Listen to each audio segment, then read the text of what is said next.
Long before the forest paths were widened by footsteps, before the village learned to laugh at old fears, there stood a place called Alafo. Alafo was a village built on memory. The elders said the land was alive because the ancestors walked with it. They guarded the river so it never ran dry. They whispered to the soil so crops would rise even after harsh seasons. Every year the people gathered before the old shrine at the forest's edge. Palm wine was poured. Names were spoken aloud. Drums were beaten softly, not in celebration, but in respect. That was how balance was kept. But balance is fragile. As years passed, the village grew louder. New homes replaced old ones. Children learned songs from elsewhere and laughed at warnings they no longer understood.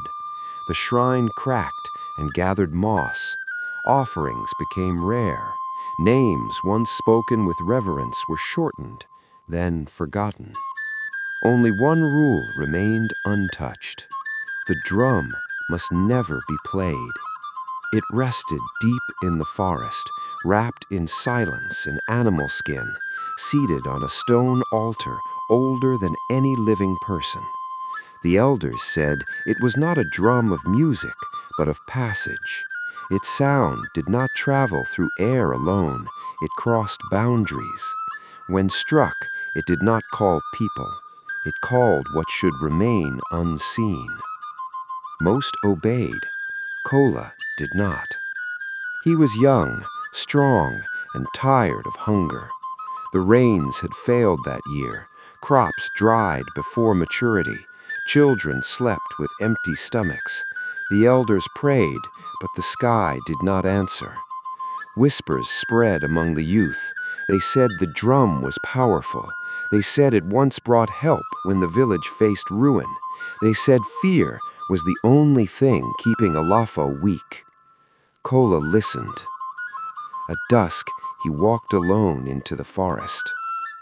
The deeper he went, the quieter the world became. Insects stopped singing.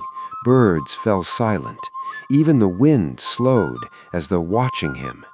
When he reached the altar, the drum sat waiting, smaller than the stories, but heavier than it should have been. Its skin was dark, stretched tight, marked with symbols he did not recognize.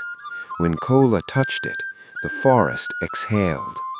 He hesitated only once. Then he struck the drum.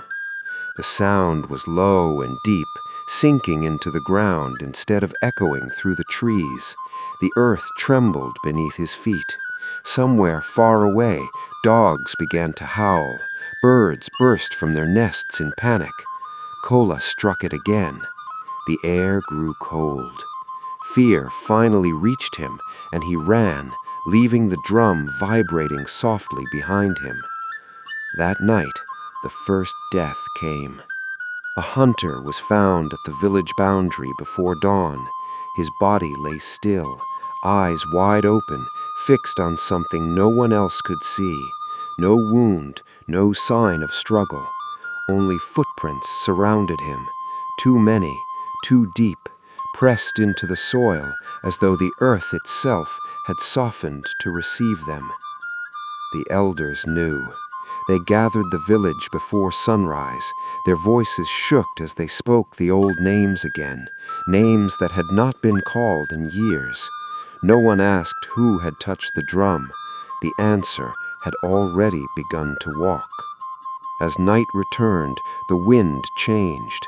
It carried the scent of damp earth and old smoke. Fires flickered without being touched. Doors creaked, though no one stood near them. Then came the footsteps. Slow, measured, patient. They came from the forest, from the paths, from places that no longer existed. One by one, figures emerged into the moonlight. The dead had returned. They did not look as they once did.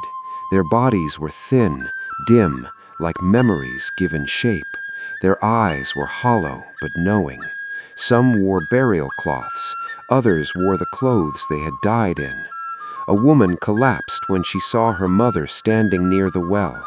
A man dropped his torch when his brother passed him without a word. The elders fell to the ground, pressing their faces to the earth. One spirit stepped forward. It stopped before Kola. His legs refused to move. His mouth would not open. The spirit's face shifted slowly, settling into a shape he recognized. His grandfather. The voice that came was calm, ancient, and heavy. We were not forgotten. We were ignored. The wind rose, whipping through the village. Shadows stretched and clung to the walls of houses like living things. We guarded this land. We fed your soil. We turned danger away. And when comfort came, you closed your ears. The spirits turned their gaze toward the village. You remembered us only when you were desperate. The drum sounded again, though no one touched it. As the spirits moved, the village suffered. Crops withered, pots cracked, roofs split, not in anger, but in judgment, a reminder of balance broken. The eldest elder raised his head, tears streaking his face. Tell us how to make it right. Silence followed. Then the voice spoke once more. You will remember.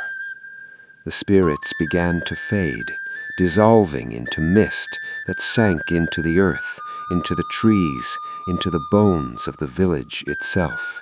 The night grew quiet. The drum fell silent. By dawn, Alafo still stood, but it was changed.